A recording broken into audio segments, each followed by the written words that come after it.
Fantastic show lined up for you today. We're going to talk with Dan Talbot from Polk County Public Schools and Jack Cormier from Visit Central Florida. Stick around, everybody, for this week's edition of Sports Central.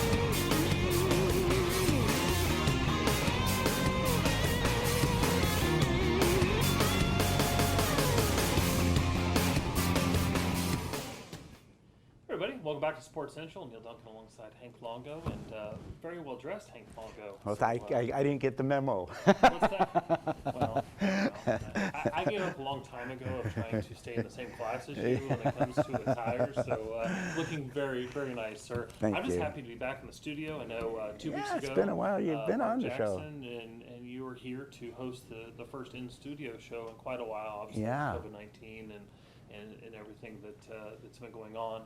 But glad to be back in the studio and hosting Sports Central. It's fun, and we always have a good time here. And of course, we got to thank the folks at Abuelos for sponsoring our first segment here at Sports Central. And you got to love the new set that the guys have done here. Steven Smith and Mark and the whole gang here. Brian, you know, coming up with this new set, and I think it looks fantastic. Absolutely, and our ability to host with the new set and also keep our distance, because you know that's still obviously in everyone's best thoughts interest right now. Yep, exactly. Right now, but so it feels like he's a long ways away right now, but we're happy to throw a pass down there to Dan. He's kind of lonely. Coach, so, kind of lonely way down there. But we want to welcome to the program a good friend of tourism and sports marketing, obviously Polk County, the senior coordinator of athletics for the Polk County School Board, Dan Talbot. Dan, welcome to Sports Central, and it's good to be back on TV.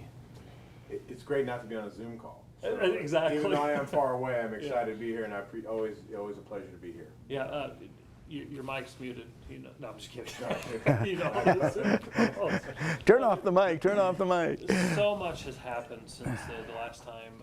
Obviously, you were on Sports Central, and you know the county and the school board and the municipalities and everybody has been working together to make sure that.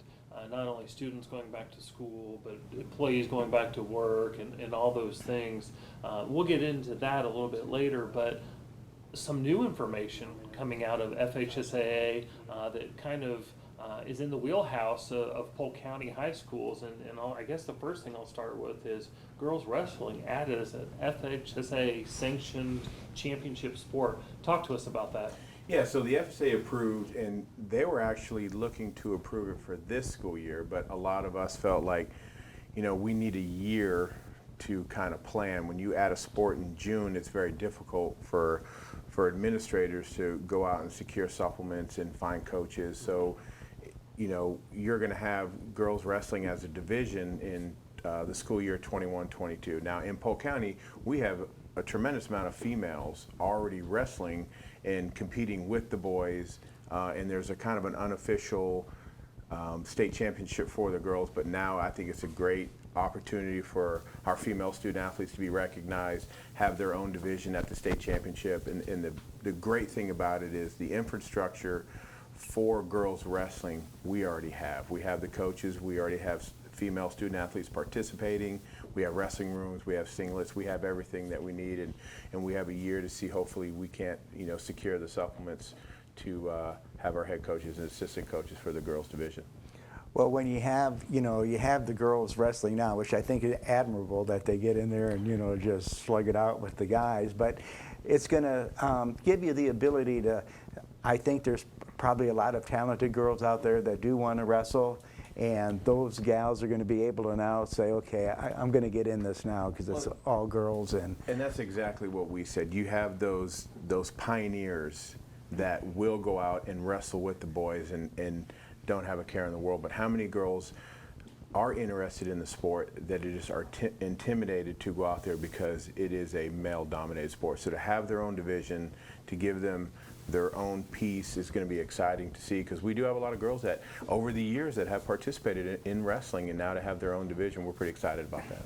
And they've got to be kind of feeling good that they pioneered it. You know, this is my getting involved and saying I want to wrestle, and going in there and, you know, just ignoring that the fact that it's guys in here. I'm going to do it because I love to wrestle. And for those gals to see this, you know, evolving into having their own division in sport, I think has really got to be a neat thing for them. Well, I think it's great if you know, we look to our youth to be the leaders of tomorrow, and for those female student athletes to say, nothing's going to stop me from doing the things that I want to do, to go and wrestle, because you're probably going to have 1 or 2 females on each team, which is, you know, 40, 50 guys on the team that didn't shy away. I mean, those female student athletes are our leaders for tomorrow, so it gives us some hope for the future. So if we have more student athletes like that that aren't going to shy away that, so we're pretty excited. That's fantastic.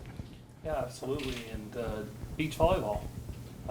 That's another one that the FHSA announced. So there's already some teams in Polk County. I think is it Weber has a team, or Warner, but there's already some beach volleyball in Polk County, and now FHSA and Polk County is going to be able to be a part of it. So that was a little more tricky for us, but we had Lake Gibson High School and Lakeland High School with club teams at the high school already participating in beach volleyball. It was through the Sunshine State Athletic Conference, which is what All Saints and Santa Fe football programs are a part of.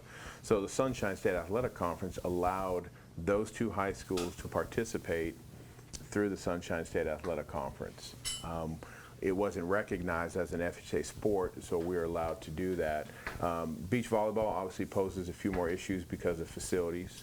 You know, a lot of schools like Lakeland High School, for example, is landlocked, so I don't see where you're going to put a 3-court beach volleyball and get sand in like that. So that one's going to be a little more difficult to maneuver around, but you know, the thing is, there's an interest. And you already have 2 schools participating they've done everything they've had to do, so we're going to look at that as well. And it's like, you know, girls flag football always come up as a sport that we should add. Obviously, you know, with Title IX, you got to look to add female sports before you add a male sport, which is nice. But the need, if you look at how we added lacrosse, we had 3 or 4 high schools with club teams. Right. So we recognize that as a need. And I think with beach volleyball, I believe there is a need there. And obviously, girls wrestling, there has always been a need and a demand for that. So obviously, with budget and funding, it's going to be tricky, but you know, we're going to try to pursue those sports. With I'm not aware of this, and it's like beach volleyball. You know, you get to watch it, you enjoy it. You know, I've never really played a lot of beach volleyball, but for these kids that are playing it, so they get in high school and they can play, is there opportunities for them in college? Do colleges have beach volleyball teams that, you know, if a student here, if they get this program going and they're great, can they get recruited to college to play? Yes, it's one of the fastest growing sports. I think if you look at the popularity the sport has grown from the Olympics, has now become into college. I mean, like Weber's adding girls flag football as a sport. Right. So, but with beach volleyball, there is plenty of opportunities for student athletes to get a scholarship and participate at the next level, which is a great thing. Well, we certainly know that Polk County is a hotbed for athletic talent, and so it'd be interesting to see how that evolves and creates more opportunities for our local student athletes. Well, speaking of opportunities, right now it's just about an opportunity to get back on school board facilities and looking at fall sports. And I know there's a lot of things. We'll try not to throw too many questions at you. Oh, there's a lot of things that haven't been answered yet, and we certainly understand that. But tell us what has happened to this point. I know June 15th, student athletes were able to return to school board facilities. So talk us through that and maybe what's going on right now. Yeah, so June 15th, it was welcome back to campus. The coaches were very excited. It was a lengthy process in figuring a plan because we felt it was important to bring our student athletes back on campus, but first and foremost, we had to do it safely and be smart about how we did it. So June 15th, we were welcome back to campus. We've obviously, you know, minimized our groups and how many we're going to be in, so we've allowed groups of 10 to be outside. That includes coaches. So some schools wanted 2 coaches out there, so they're allowed 8 student athletes. Pretty much everyone went with 1 coach and 9 student athletes, indoors and outdoors, to basically, and we're going to do that for the next 2 weeks. I will begin to evaluate what the rest of the state of Florida is doing. We have all the county athletic directors from across the state of Florida. We meet every Wednesday at 2 o'clock. We have been for the past 2 months. Nobody really wants to do anything more than the other, and we don't want to be too far behind, so we're trying to collectively as a group be on the same pace, because we were originally going to plan on opening July 1st as the welcome back, but I think things have picked up steam and we were allowed to go back on the 15th, which was great. The coaches were excited, the student athletes were excited, but I think, you know, with the phone calls I got is the parents were excited. They were excited to Get them out of the house. Get them out of the house, and I got a few phone calls where it's like, please make sure they come home so tired where they don't eat, they just sleep. They just sleep the rest of the day because everyone's been home and confined together. So we had a great first week. Obviously, we're closed on Fridays during the summer, and we look to pick up with our second week on Monday. So the kids are excited to be back, and the idea is, there is a lot of restrictions in place for the safety of our student athletes, but you got to understand the coaches who love being around kids and love mentoring and shaping our youth's lives. They would do anything that you told them to do as long as they can get back in front of their student athletes. So the small groups together are they're excited about it. We'll look probably after next week to increase those groups, the size of the groups, to make sure we're doing it safely, because we have no indication right now that fall sports is not starting on July 27th. Okay. Well, let's go ahead. I was just going to say, we've had Dan on in the past, and we said, oh, next time we have you on, we should just keep you for 2 segments. Yeah, so we're still talking. let's just do that. So we'll just go into the second segment. This segment brought to you by the Hampton Inn Bartow, great partners of tourism and sports. And let's just get back to Dan, because there's no reason to go to break, because this is all really good stuff. This is good stuff, and a lot of questions to ask, and a lot of information that people want to know. Right. And with these 9 kids and a coach inside, and then you could have 9 kids and a coach outside, I presume, as well. Well, let's talk the football field. You got 100 yards there. Is there the possibility that they can break them up in groups down the field, with 9 and a coach to we didn't do that. Our first phase 1, which is these 2 weeks, is we basically said if you're on the football field, that's a location. Because the last thing we wanted, and because perception is sometimes reality, and with a lot of our schools, people drive by all the time and have visibility to the athletic field. So if you had 10 in the end zone, 10 in the middle of the field, and 10 on the other end zone, the person that doesn't understand what we're doing drives by and starts making phone calls that there was 30 to 40 people out there on the field. Was 30 to 40 people out there practicing. So that's why we wanted to limit location, but we also creative. The football coaches got with the baseball coaches. The football coaches got with the softball coaches, because the baseball outfield is plenty of room for 10 people. So that became its own location. And then outfield is softball, and then the practice field, the game field. And the only thing that they had to maneuver is we didn't want 40 kids being released at the same time, because we all know when 40 kids are released at the same time and all the coaches, they're not going home. They're going to hang out in the parking lot, and that's what we wanted to try to avoid. So we have staggered starts when we have those situations, because obviously we want to keep our student athletes safe. But we also have to keep them safe because, like I said before, there's no indication that practice is not starting July 27th, and we want to make sure our student athletes are in shape and ready for the demands of the fall sports. Yeah, to minimize injury, because if you're not, game shape is a lot different than working out over the summer. And as you know, I'm a parent of a senior at Bartow High School that plays on the football team, and you talk about coming in dragging. There's one thing to do the workouts at home, but when you go out there with your coaches, but I will say one of the things that I have seen, not just at Bartow, but kind of across the county in conversations, the coaches, the principals, the athletic directors are all taking it serious, and by virtue of that, so are the student athletes. And so, if we follow the rules in this phase, you get to the second phase. We graduate and go to the second phase. And I think the nice thing about it is Monday morning I was at Bartow High School, and let's see how it's working. And all the different parts. We're taking the student athlete's temperature before they come in. If they have a temperature, obviously we're going to send them home. If they've been in contact with someone with COVID, we're going to send them home. We're not going to put the other athletes in jeopardy. But I was excited, and I think Coach Tate said it best, is these next 2 weeks are going to be low impact, because we had to assume, and we had no other indicators, these student athletes have done nothing since March. And so to go in and just be Really try to full steam hardcore 'em. ahead will Yeah. probably do more harm than good. So these nice 2 weeks is just mainly about strength and conditioning, getting the kids' wind back and their legs back, getting them back to being active.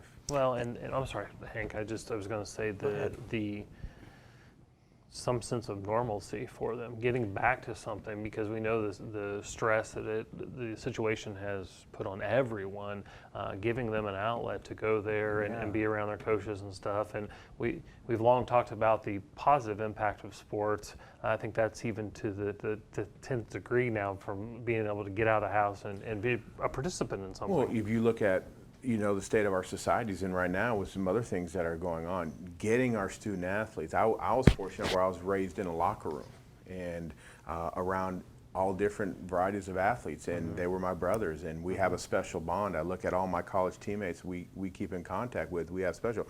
So with the things that are going on in our society, to get our youth back together and get them around each other is very important. Yeah, and it gives you a little bit of time too. You say they haven't, they've been home, and who knows who's training, who's not training. And having that first week, I think, is critical, just to give the coaches a little time to really evaluate where they're at, and it's like, okay, before we get going too much here, let's really evaluate each student, see what kind of shape they're actually in. Yeah, because we started June 15th, but there was a couple other, counties in the Panhandle that started June 1, so obviously we're on the phone making the phone calls. Hey, what did you do right? What did you do wrong? Right. Let's learn from each other's mistakes. And that's the nice thing about athletic administrators, is you don't have to lie to each other. When I was a coach and people say, hey, what are you doing?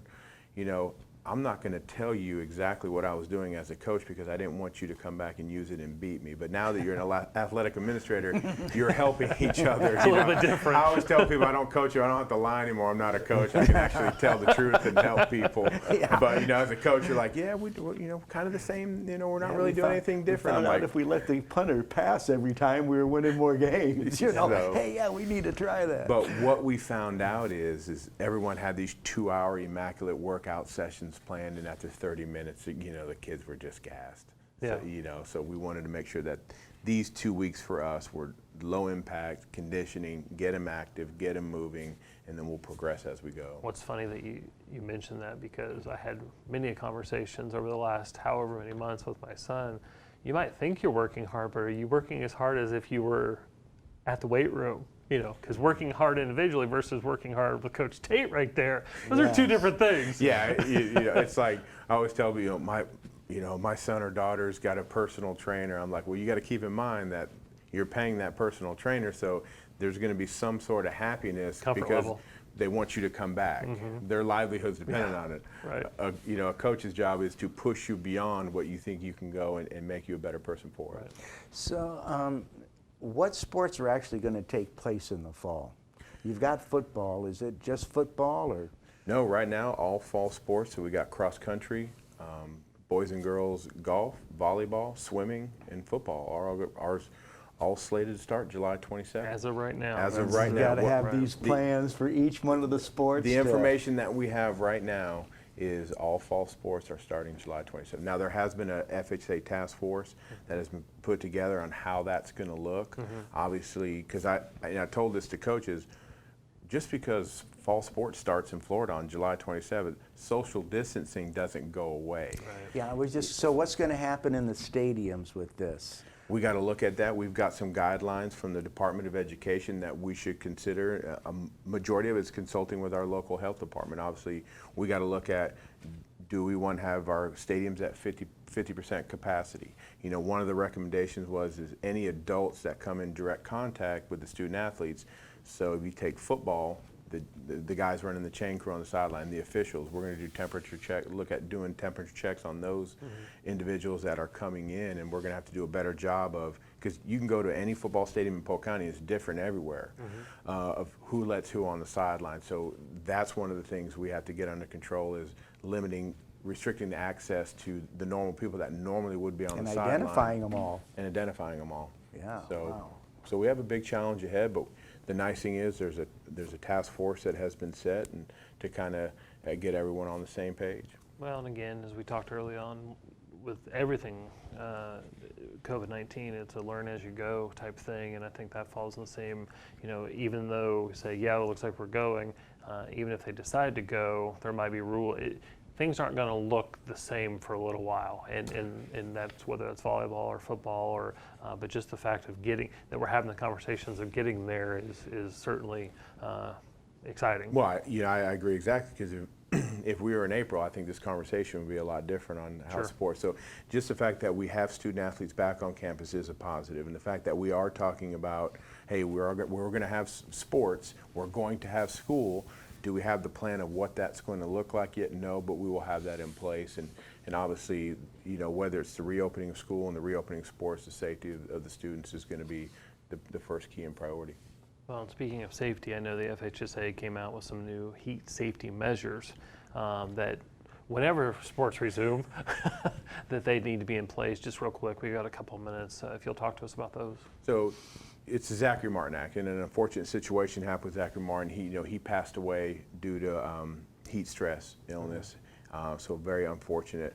So his mother has been pushing for years and years. I knew it was coming.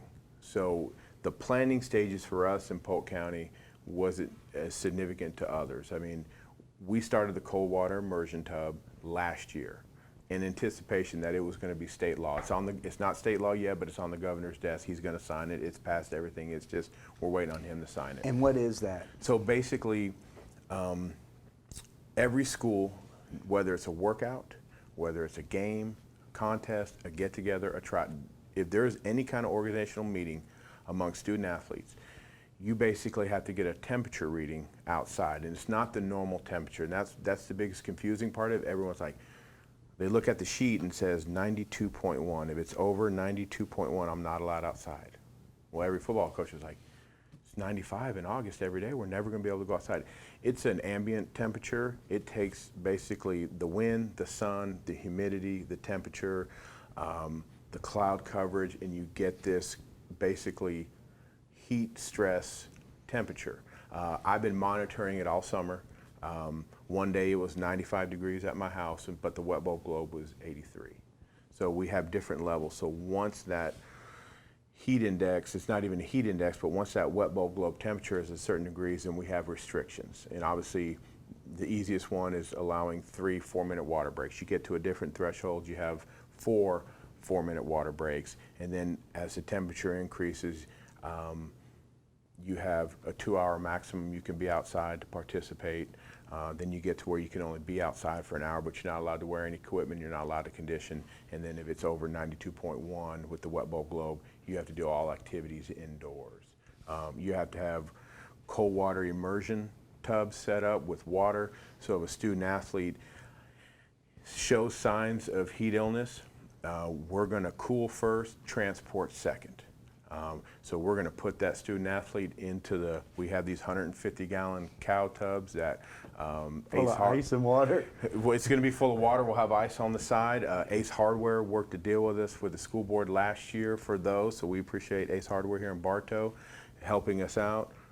But we're going to have that water, and the student athlete, we're going to submerge that student athlete in water. We're going to dump ice on them, and we're basically going to try to cool that body temperature down. And according to the Corey Stringer Institute, it's 100% survival rate. And we're going to have tents set up for cooling zones to get kids out of direct sunlight. And that's for all sports, and it's not just for football, and it's year round. So it's a great step in protecting our student athletes. So we're excited about it. We are ready, and then the only addition to the bill in June 1st of 21 is every single coach needs to be CPR and AED certified, and we will have an AED on site at every practice conditioning. I actually read the bill wrong and thought the AEDs were needed for this year, so we're ready for next year too.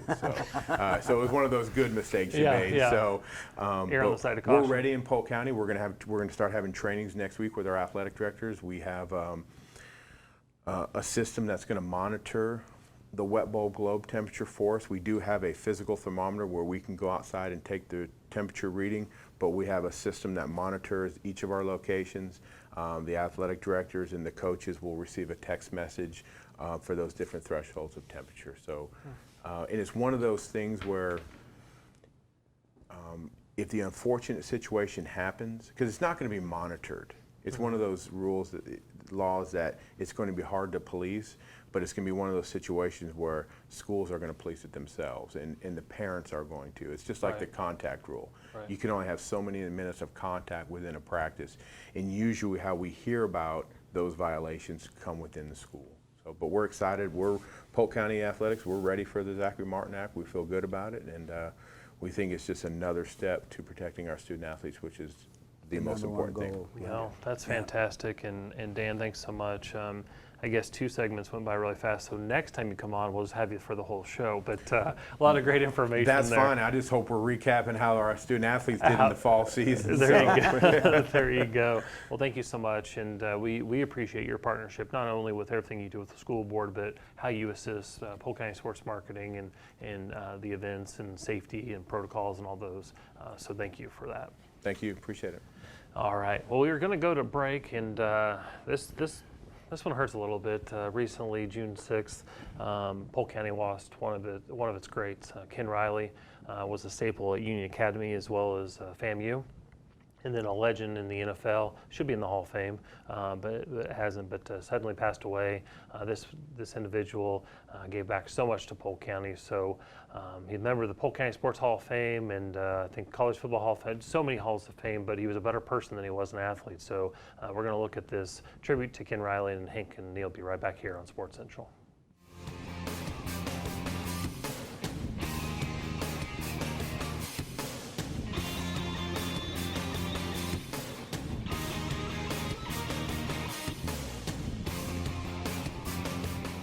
He led by example, and folks liked him. Well, you know, back then it was 17 rounds, and I was a quarterback, and I was very much surprised that I got an opportunity. They called me the night before. I was at a basketball game, and they came up to me and said, the Bengals wanted to talk to you. So I went into the office, and I talked with a representative from the Bengals. He said, we're looking to draft you the next round. We heard that you were going to engineering school. I said, engineering school, that wasn't even my major. But so I said, no. Are you interested in playing for the Bengals? I said, yes. So they said, we'll draft you the next round. And I guess the 5th round was a guy named Guy Dennis from Florida, guard.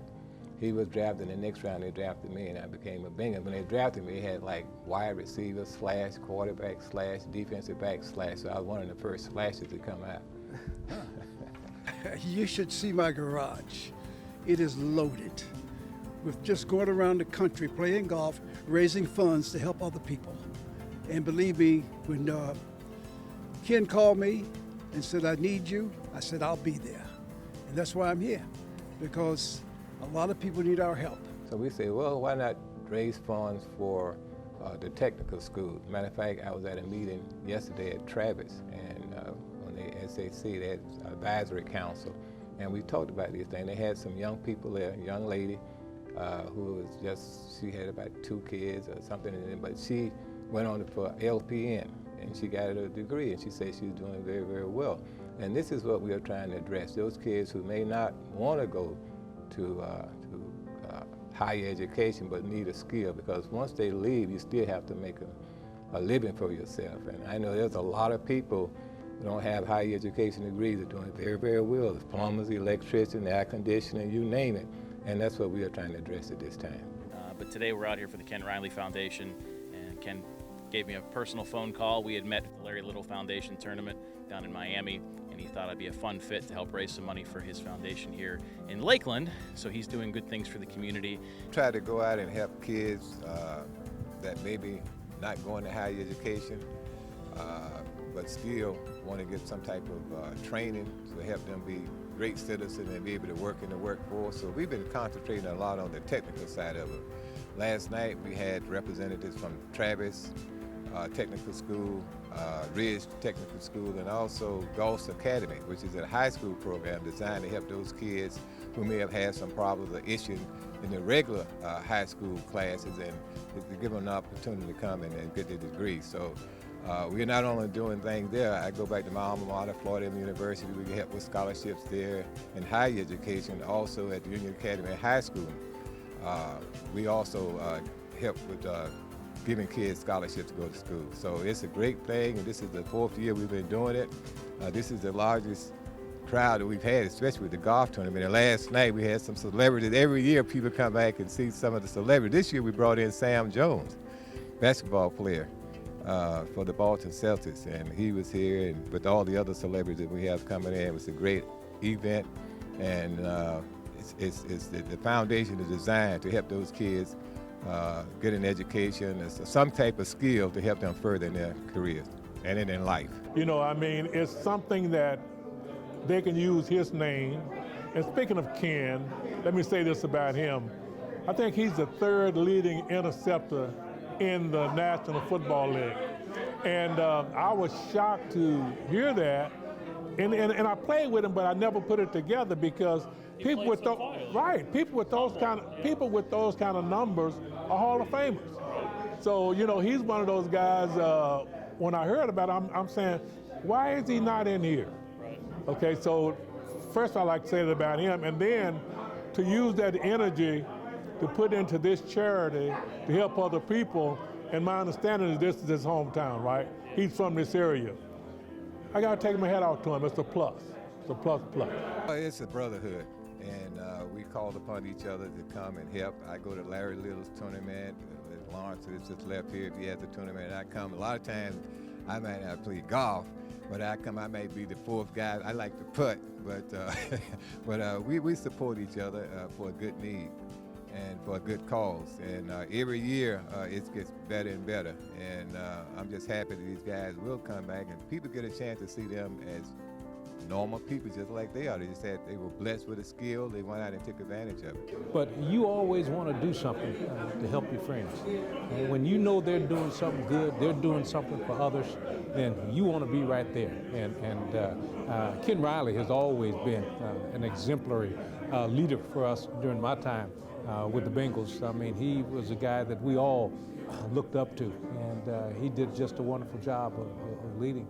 And when he calls, you answer, and you be here. Yeah, it was a family, close-knit family, and, you know, like now, they're sitting there, they're talking, we're reminiscing, you know, and it was a bond that would be there forever.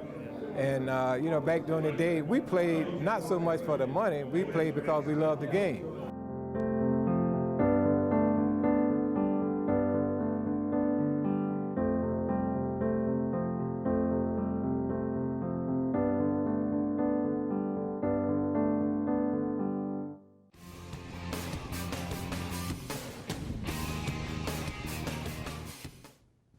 Hey everybody, welcome back to Sports Central. Neal Duncan alongside Hank Longo, and credit to PGTV for taking different pieces and putting that together. I mean, Ken was such a tremendous man, and not just for Bartow, not just for Polk County, but you saw that last interview before the last part with Ken, Archie Griffin, the only 2-time Heisman Trophy winner in college football history, and he talked to me off air when I was able to meet him and do an interview. And basically it was like, if Ken Riley calls, you show up, because Ken Riley would always show up for every one of us.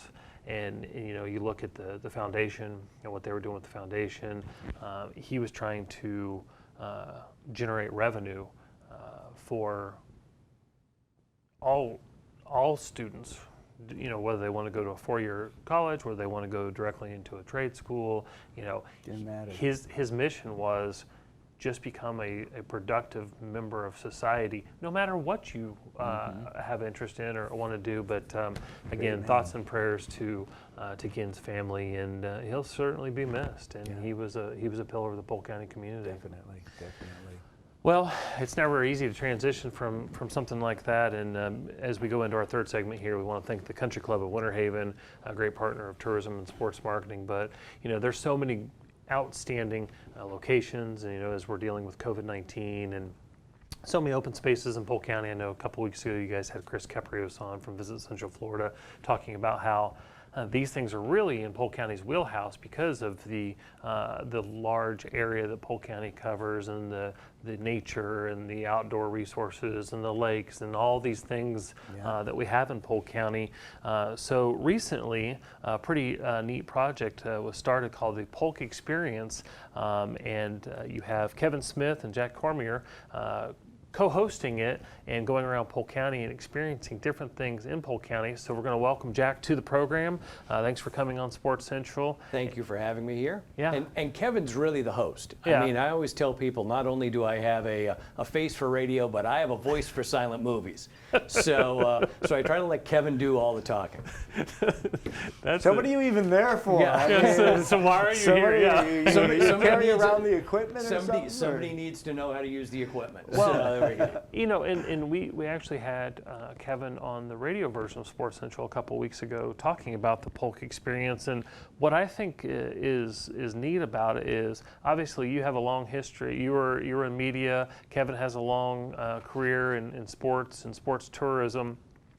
But both of you have lived quite a long time, you in Hillsborough County and Kevin in Pinellas County. Yeah. So you have two staff members that are going around experiencing Polk County in a different way than maybe somebody who's on staff that's lived in Polk County for quite a while. And that is, I mean, that's how we came upon the Polk Experience name. It is trying to bring all the different experiences, the uniqueness of Polk County, both its people, its places, its things, to a wider audience. Podcasting is it's basically radio in your pocket or on your computer. So it's the familiarity, if I can get that. So now you know why I don't talk often.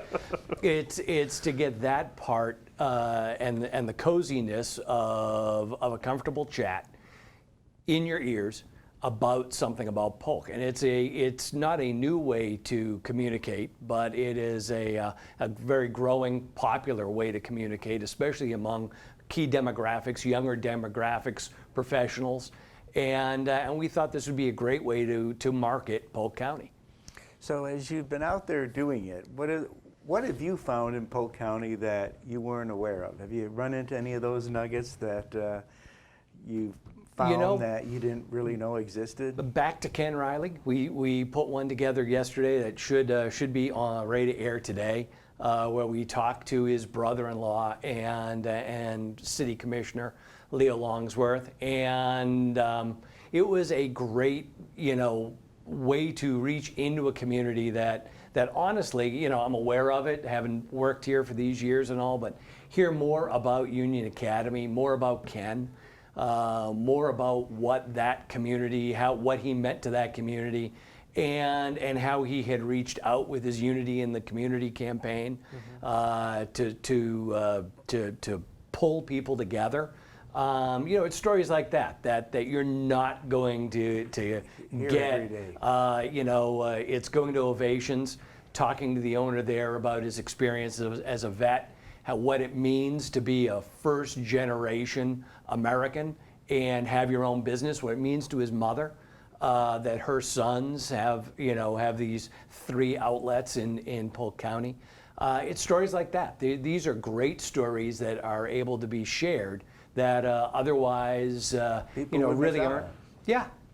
And I wouldn't say that this podcast came as a result of COVID-19, but I think prior to COVID-19, there's so many things going on and so many distractions and so many people going in so many different ways. This gives the ability to focus in on some of these stories that might otherwise not be told because people aren't necessarily slowing down a little bit to listen to the conversation. Is that true? That's true. It was really the pause. It was so we all had that time where we're working from home, and then it was that pause that it was like, well, normally I'm promoting sports and events here in the county, and it's a constant 24/7 shifting energy. Gig. Yeah. So that pause allowed me to take some time, learn the software. We actually, I think this will be our 8th podcast. It's really only our third one that's worth listening to. Well, you're learning, though. I mean, it's a new thing you're trying out. And try new It's a things and new kind of learn as you go. experience. Sure. I'm much more comfortable writing than I am speaking, which is obvious to anybody watching this. And the software end of it is a little daunting. So it was learning those things as we go. And really, it'll get better as we go along, I hope. Well, it's organic. It's telling a story, and as we said, it's telling a story that might not be otherwise told. So it's intriguing information, and it's funny, not funny, that's the wrong word. It's ironic that this week's episode was the version of the Ken Riley story versus what it had been 2 weeks prior to that when it was planned. Because Yes, the Ken very Riley much. story was that was in the queue. Yeah. To Yeah. talk to Ken, to talk to others, because his impact was evident prior to, for a long time. Oh, and so it allowed for a deeper telling of the story of Ken Riley. And there's so many people in Polk County that are making an impact that you may not know. And one of the things with Ken Riley, a lot of people will say he's not in the Pro Football Hall of Fame because he was never about Ken Riley. Yeah. Very much And so. maybe that cost him in his career in being in the Pro Football Hall of Fame. But talk to us about, I know you guys went to Crazy Fish. I know you guys have gone to Harborside Yeah. and some other places, because it's important not only for the residents of Polk County, but also our visitors as they come in, because there's unique stories. It's not just sports, it's destinations, it's restaurants, it's so many things. And the great thing is it's all trackable. So, I mean, we already, 3 episodes out, we have listeners in New York, we have listeners in Arizona, we have listeners in Texas, and it's bringing these experiences to them. So, future ones, we're planning on going out to Bach Tower, talk to the folks out there. We want to do sort of some hidden businesses in the Lakeland area, highlight them. There are wonderful stories and plenty of great people to talk to and just get people to realize that Polk County is more than just Circle B or just Bach Tower or just Legoland. They're fantastic things. Well, we've got the new cable park. Or the new cable park. But to get somebody to not only do a Legoland, but then to think to themselves as they're planning out their vacation and they're listening, maybe we'll go to dinner at Palace, and to get them deeper into the county to experience more that we have, both nationally and even just locally. Hillsborough County, Pinellas County, in from Orlando. We've already gotten feedback from listeners from Orlando who have said we had no idea. Well, So- and correct me if I'm wrong, but what you're saying is there can be a reason for someone to look at your community. If you're a theme park enthusiast, Legoland, Florida.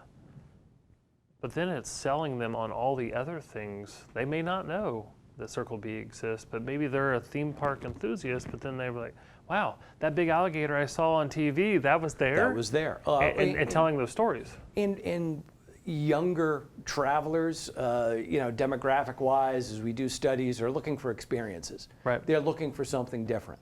So to get them to the mom and pop restaurant, that's the different experience. To get them to Born and Bred, to get them to Palace Pizza, to get them to Peebles or Abuelos, or these different experiences that are not going to have the giant sign off the highway.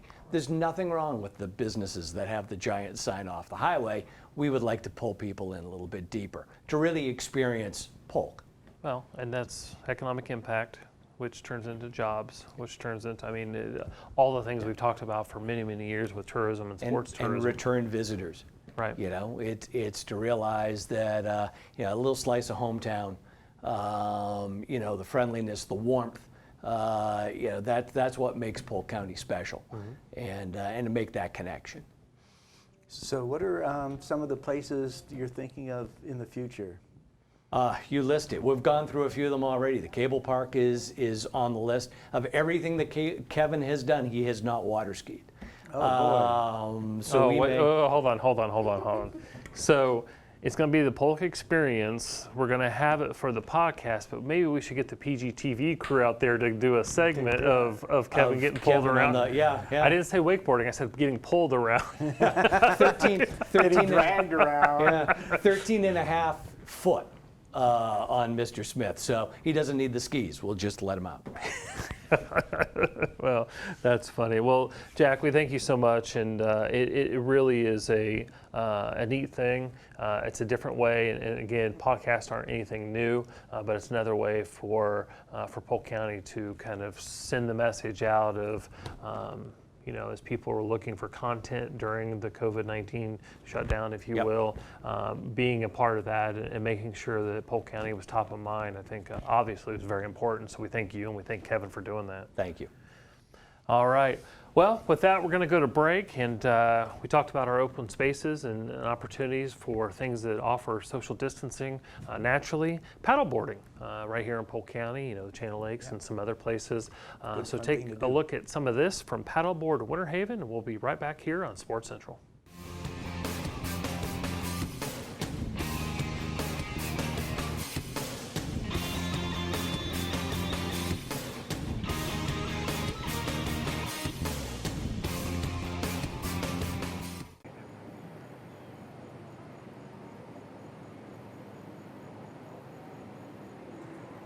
Hey, I'm Jessica, and we're here with Paddleboard Winter Haven at the Lake Summit Boat Ramp. Most of our group are paddleboard newbies, so we're going to get some instructions and then head out. First thing we're going to do is everybody's going to grab a paddle, and we're going to get those set up for you. Front of the paddle. For a couple of you guys, it's easy. A couple of you guys have this nice, what I call a bone on the front. It actually peeks out. Most of them have this crease in the back. That's the back. That's always going to face to your back. Every board has some kind of carry handle, whether it's the indent or the actual pop-up handle. Well, why does it matter we're not carrying them? It matters because when I put you in the water, that's where you want to be. We're going to go out here on our knees. We're going to put one knee on each side of the handle, and we're just going to kind of paddle around and get our balance.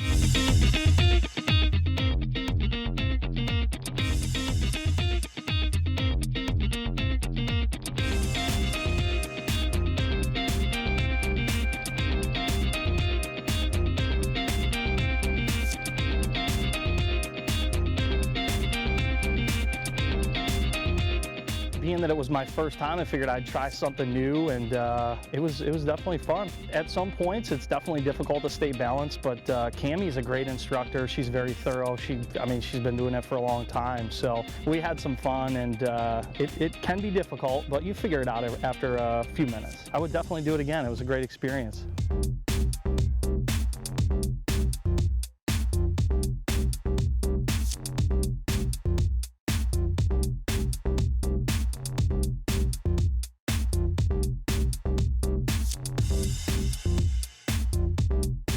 Oh, she was great. She went step by step.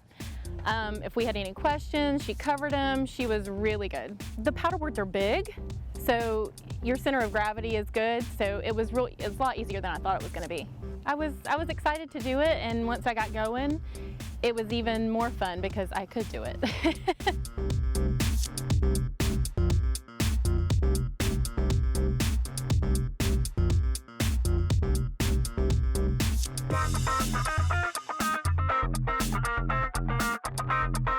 It was a lot easier than I thought it was going to be. I thought it was going to be very hard to balance, but it wasn't really that hard. My favorite part was watching them fall off. It's a lot easier than people think it is, and it's really fun. It's worth it.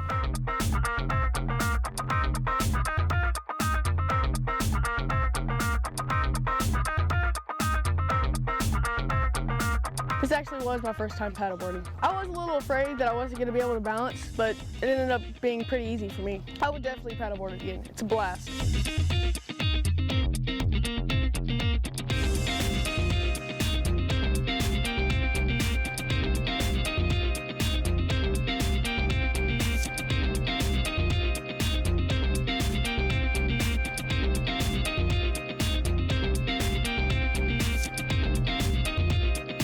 It actually is easy. It's harder to stay stationary than it is when you're actually moving and letting the water do some of the work for you. As everybody else said, once you get your bearings, once you know, you get great instructions, it's really not hard at all. I would absolutely recommend it to any Polk County citizen, any visitor coming to Polk County. We got great lakes here, and this is a fantastic family-friendly activity. It was fun.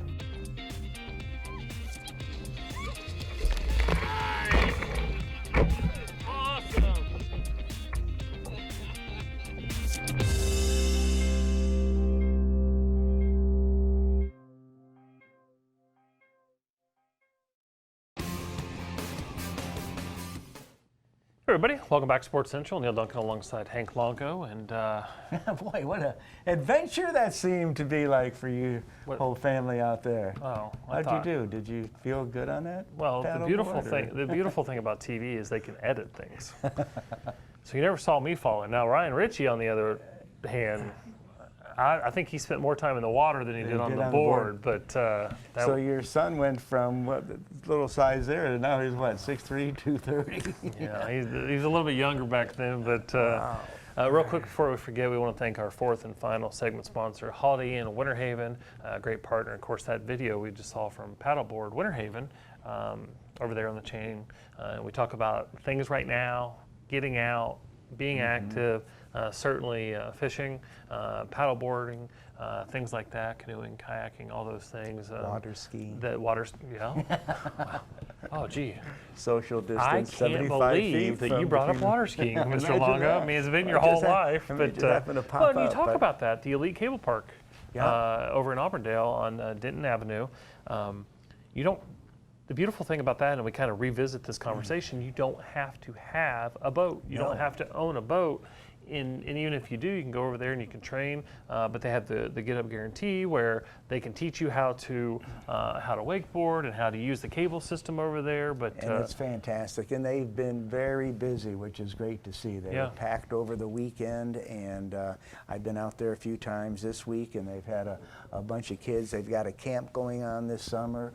And of course, then there's Tantrum's Restaurant. And if you want a nice place to get away, get out on the lake and have something to eat, they've got great food, and it's a lot of people come just to have lunch there and to watch these kids wakeboard. It's fantastic. So a really neat addition to things that we have to do here in the county, especially during the summertime. You know, we talked to Jack last segment about the Polk Experience. You know, of course, you can always go to visitcentralflorida.org for a full list of things you can do in Polk County, whether you're a resident or a visitor to Polk County. But not every county in the state of Florida or in the country has a cable water ski park. You know, so you look at Legoland, you look at Bach Towers, you look at Circle B, you look at Safari, you add that to the full. These are things that not only visitors can do, but residents of Polk County can do, and it's another one of those quality of life things. And it's kind of right in the center of everything, so it's not far away. No matter if you're in Lakeland, Winter Haven, you're in Auburndale, you're right there, and just what a great addition is to the beautiful sports park that we have in Auburndale. It's just a great addition. So some neat stuff going on. Well, there's a lot of wonderful traditions in Polk County, and one of those for the last, this would be the 20th year, has been the Polk County All Sports Awards and Hall of Fame induction ceremony. And obviously the planning committee, the voting committee, all the folks, the great partners of the Ledger Media Group that assist in putting that event on. Original date was June 9th to be at the RP Funding Center. It became pretty clear that date wasn't going to hold with the current pandemic, so the date was moved to July 21st. And then again, as the entire thing was a sliding scale, it became pretty clear that it wasn't going to be possible to have, I think last year there was somewhere in the area of 700 folks there. So this year, the Polk County All Sports Awards will be virtually presented in partnership with the Ledger Media Group, Polk County Board of County Commissioners of Tourism and Sports Marketing, PGTV, a number of partners coming together, RP Funding Center. So on July 21st, the event will premiere on the Ledger website. The Ledger will put that up there. It won't be behind a paywall or anything like that, so everyone can access that, so we can recognize, because it was important, these athletes, especially the spring athletes, lost so much with the shutdown of school and with the pandemic, and it was important to still have the All Sports Awards. Now, the 5 members of the Hall of Fame will be inducted at a later date, but on the 21st, the Ledger Coaches and Athletes of the Year, the Circle of Champions, and the All Sports Awards. Will you just present their names and talk about each one of the sports and Yeah, and who absolutely. the champions are? And then following that, all of their trophies and medals and all the things that would be presented on stage, we'll make arrangements to get those things to the athletes and the coaches. But you look at prior to the shutdown, there was a number of champions. FHSAA girls 195-pound wrestling state champion, Sindessa Cruff, I believe. But you had George Jenkins and Lakeland and Bartow winning, and Lake Gibson wrestling. Well, the first 3 were cheerleading. Lake Gibson wrestling. You had Bartow basketball, literally days before things really started to shut down, winning a state championship at the RP Funding Center. There were 2019, so the window from, I think it's June till the next May. The Tropics won the USPL Pro Premier. They were national champions. There were so many things. And you look at softball. There was a number of teams in softball. There was a number of sports so I think one of the neat things that the Ledger did, they went ahead and named all the athletes of the year for the spring sports with the small body of work that they had. So it's going to be a great night. We're looking forward to it. The Hall of Fame, though, unfortunately, we're not able, as I mentioned earlier, to do the Hall of Fame because even though it was important to recognize these student athletes and these coaches for their accomplishments in this past school year, it's also equally important to recognize these Hall of Famers and give them their moment. You don't want to say, okay, well, yeah, you're in the Hall of Fame, congratulations, but they never got their moment. They never got to go up and put that jacket on or, thank all the folks that got them to where they were. And get to hear their story. Well, you're a member of the Minnesota Water Ski Hall of Fame, correct? Yeah, Minnesota, Florida, and the USA Water Ski Hall of Fame. Well, I'm just saying one. You don't have to go all. I got to throw that out big there. shot on me. I didn't read your bio before we came on, but talking about that, I think you can probably agree that moment is very important it's a pinnacle of someone's career, and to be able to go on stage and have that moment, that's why it's been moved to a later date. Well, I think the neat thing about it is one of the honors that I have every year is I get to interview all the inductees into the Water Ski Hall of Fame. And it happens with every athlete is that when you get that phone call that you're going in the Hall of Fame, now their whole life comes in front of them. It's like you go way back to when you first started and how it all developed from there, and it's so humbling. And when you get these athletes that are inducted to tell their story, it's humbling, and to hear how they all had different ways of getting there, but it's the dedication, the help from the people that assisted them. They're just very beautiful stories to hear that you wouldn't hear any other time. Kind of like what we were talking about, the Polk Experience, an opportunity to hear that story, that individual story. And as you said, Hank, there's usually a long list of people that help that individual get to where they are. So the 2020 class would be Johnny Wiggs, Norm Ben, Ron Myers, Sam Silas, and Mike Music. So those are the 5 individuals that will be inducted to the Polk County Sports Hall of Fame at a later date. We'll make sure that everybody knows what that date is. But don't forget, July 21st on the Ledger website, I believe it's going to be at 6:15 p.m. You can view the event in its entirety on that date. So we got some sponsors we want to thank. We got some folks we want to thank. Can't do it without them. Hampton Inn, Winter Haven, Jimmy John's, Party Rentals Unlimited, Office Furniture Depot, and Extended Stay America. Thank you all so much for your support. Love that you're part of the team. Absolutely, we couldn't do it without them. And if you want to listen to the sister show of Sports Central on Talk 1430 and Talk 96.7 every Thursday at 5 p.m. Of course, normally we're on Tuesdays, but until things open back up a little more, every Thursday at 5 o'clock for 5 to 6 p.m. Sports Central, and a great partner with Hall Communications. You can also go to centralfloridasports.com or visit centralflorida.org for a full list of things going on in Central Florida's Polk County, or give us a call at 863-551-4750. Hank, the next edition of Sports Central will come live on July 10th. You gonna be back here for that? July 10th, I will be. It's kind of a neat weekend because the Florida State Water Ski Championships start on Saturday of that week over in Polk City. So things are starting to get going with that in beautiful state of Florida. Maybe before that you can take me to your tailor so we can match a little closer. Or you could have just let me know and I would have wore a polo shirt. All right, everybody, thanks so much for tuning in to Sports Central. We'll see you again next time.